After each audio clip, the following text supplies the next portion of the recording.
Bonjour à tous et bienvenue au midi 30 de RTI2. À présent, les titres. À l'instar du monde entier, la Côte d'Ivoire a célébré hier vendredi 29 avril la journée internationale de la danse. Et puis en Guinée-Conakry, le gouvernement mis en place par la junte a conclu vendredi hier un forum politique pour un calendrier de transition allant de 18 à 52 mois. À l'instar du monde entier, la Côte d'Ivoire a célébré hier vendredi 29 avril la journée internationale de la danse. Et cette journée instituée par le Comité de danse international CDI en collaboration avec l'UNESCO vise à réunir le monde de la danse, rendre hommage à la danse et aussi célébrer son universalité. Georgette Ido Fofana nous fait vivre l'ambiance de cette journée internationale. Groupe scolaire Habitat, commune d'Abobo. C'est dans cette salle de classe qu'exerce Krembo, formateur en danse et chorégraphie. Ce jour, il a cours avec une dizaine d'élèves. Au bout, c'est tambour.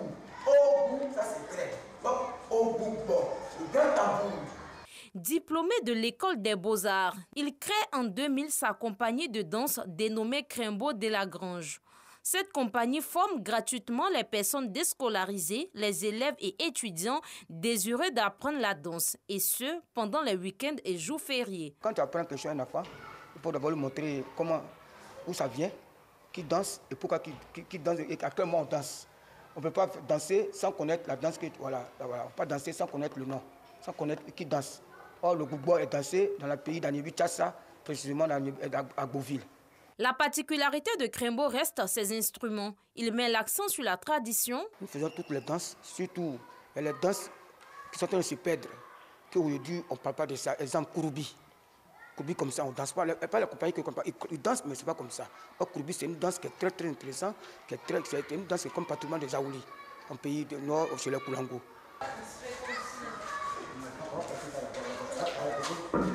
Une fois la théorie terminée, place à la pratique. Krembo et sa troupe s'activent à montrer leur savoir-faire.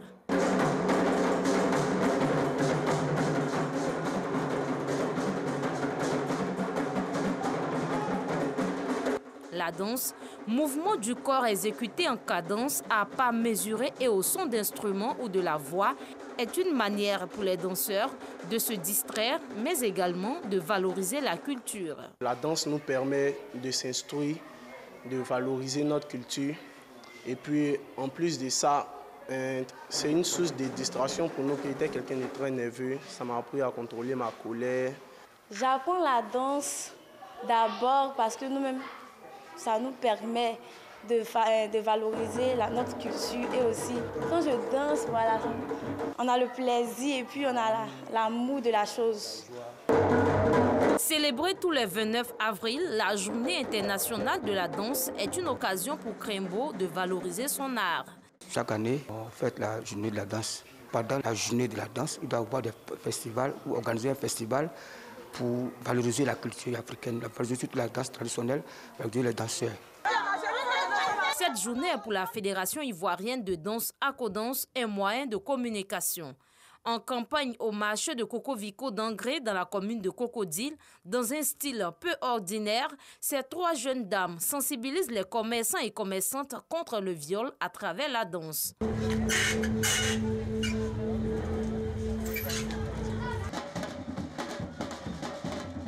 Les étudiants de l'école de danse de l'INSAC n'ont pas voulu rester en marge de cette commémoration. Lors d'une parade, ils ont fait montre de leur talent.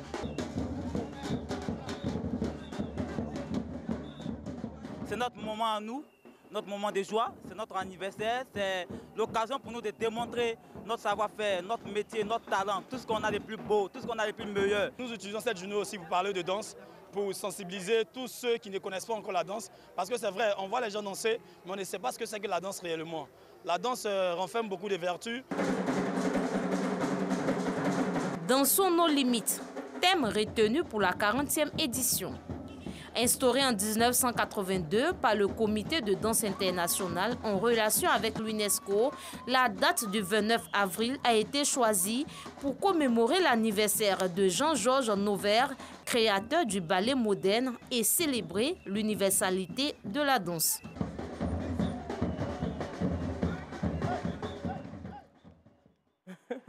Célébré dans la nuit du mercredi 27 avril, la nuit du destin qui vaut mieux que 1000 autres nuits a été aussi célébrée à la mosquée Renour d'Anguélé, d'Abobo. Clarisse Kanyala et Georgette Ido Fofana y étaient pour RTI2. La nuit du destin a également été célébrée à la mosquée Nour d'Anguélé d'Abobo Plaque 1 autour de la thématique officielle retenue par le COSIM, Conseil supérieur des imams des mosquées et des affaires islamiques, le discours du juste milieu et son impact dans la consolidation sociale. L'imam principal de cette mosquée, l'imam Koné Aboulaye, a au cours de son prêche invité les fidèles musulmans à tourner définitivement le dos à la violence et à la haine sous toutes ses formes. Occasion pour lui de mettre en lumière l'importance de la nuit du destin pour la communauté musulmane, non sans inviter les fidèles à préserver les acquis du mois de Ramadan. L'homme de Dieu n'a pas manqué au cours de cette nuit pleine de spiritualité d'exhorter la communauté musulmane dans son ensemble à adopter un comportement exemplaire et digne dans la société à l'image du saint prophète, le prophète Mohammed, paix et salut de Dieu sur lui. La nuit du destin à la mosquée Nour d'Anguélé d'Abobo Plaque 1, opportunité toute trouvée par les guides religieux et les fidèles de cette mosquée pour prier pour la paix et la cohésion en Côte d'Ivoire, mais aussi prier pour le président de la République Alassane Ouattara et pour son gouvernement. À l'issue de cette nuit d'Alcade, des louanges, des invocations et des bénédictions ont également meublé la célébration de la nuit du destin à la mosquée Nour d'Anguélé d'Abobo Plaque 1. À l'intérieur de la Côte d'Ivoire, une très bonne nouvelle pour les prisonnières de la région du Béquet.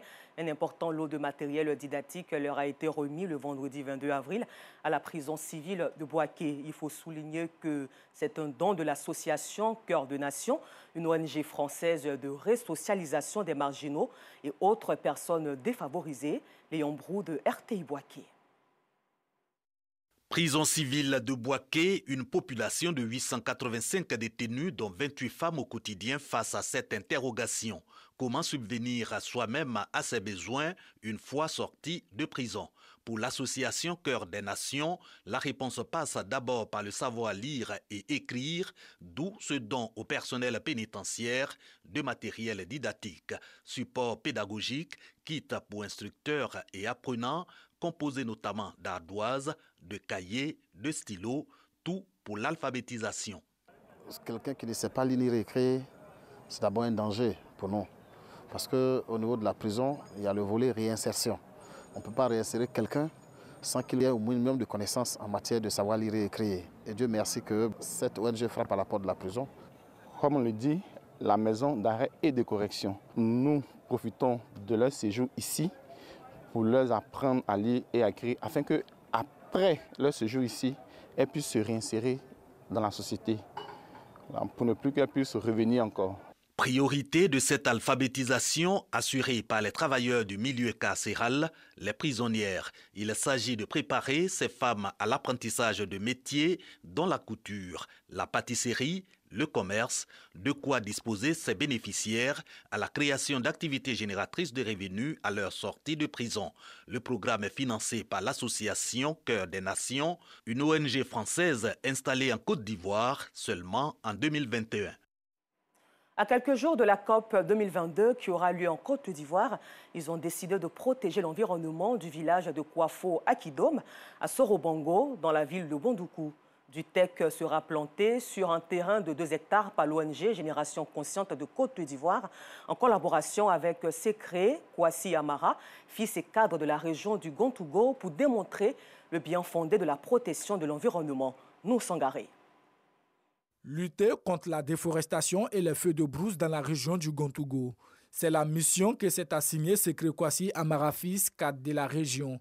En collaboration avec l'ONG Génération Consciente de Côte d'Ivoire, GECOSI, il a opté pour une opération de planting d'arbres sur 2 hectares de terrain dans le village de Kouafo Akidom, à Sorobango, dans la ville de Bondoukou. Il faut laisser quelque chose pour la génération future. C'est pourquoi nous avons décidé de nous engager dans cette activité de reboisement et de lutte contre les feux de brousse. Un événement qui a reçu la caution et le soutien important des autorités traditionnelles et administratives. Tout le monde est menacé, la faune, la flore. Donc vraiment, ça représente un atout important pour les agents des eaux et forêts. Tout le monde doit s'impliquer. Nos frères luttent contre la désertification.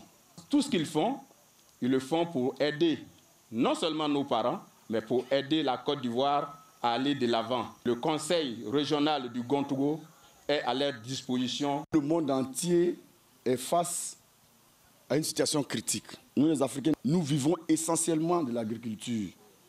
Et s'il n'y a plus de forêt, on fait comment? Donc voici l'enjeu, mes chers amis. L'ONG Génération Consciente de Côte d'Ivoire, GECOSI, compte faire le tour des villes de la Côte d'Ivoire pour le planting d'arbres afin de contribuer à la restauration du couvert forestier ivoirien pour assurer un monde meilleur où il fait bon vivre pour tous. En Guinée-Conakry, le gouvernement mis en place par la junte a conclu hier vendredi un forum politique contesté en annonçant avoir reçu des propositions pour un calendrier de transition politique allant de 18 à 52 mois. Toujours en Afrique de l'Ouest, au Nigeria, cette fois-ci, le bilan des attaques menées par des bandes criminelles, nous demandons, armées dans le centre et le nord-ouest du pays rivalisent désormais avec celui de l'insurrection djihadiste dans le nord-est. Clarisse Kanyala et Joël Gossé nous en parlent. Blessé par balle, mais toujours vivant, ce jeune maçon a survécu au massacre commis le 10 avril dans son village du centre du Nigeria par des dizaines d'hommes lourdement armés. Je tentais de m'enfuir quand j'ai ressenti l'impact de la balle sur mon œil. Ceux qui peignaient le bâtiment, l'un d'entre eux a été touché et il est tombé.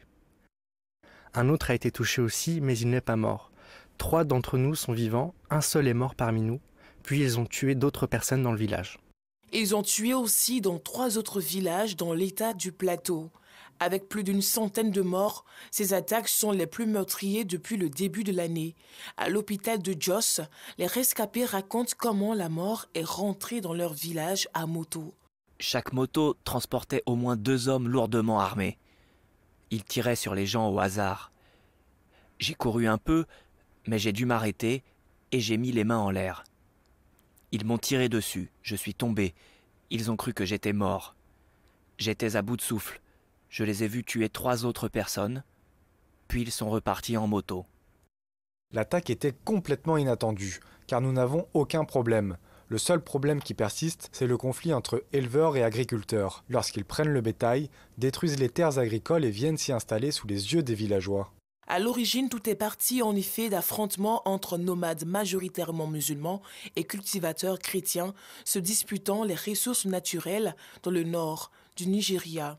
Mais aujourd'hui, ces violences se sont transformées en un conflit plus large, alimenté par le trafic d'armes. Lors de ces opérations anti-bandits, l'armée nigériane en a saisi un certain nombre. Ici, les bandes criminelles s'attaquent aussi maintenant au centre du pays. C'est pour elles la preuve de son efficacité dans le nord-ouest.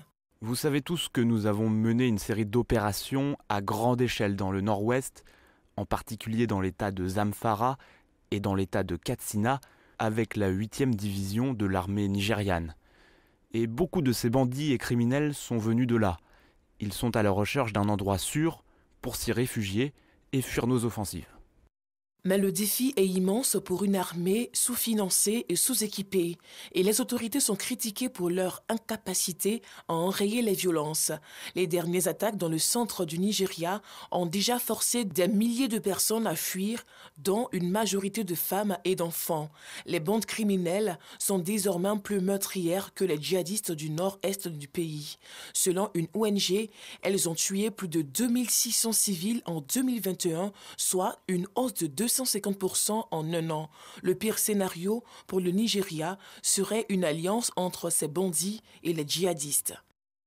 Voilà, c'est tout pour aujourd'hui. L'information revient à 19h30 sur RTI2 avec Alassandra Boparguin.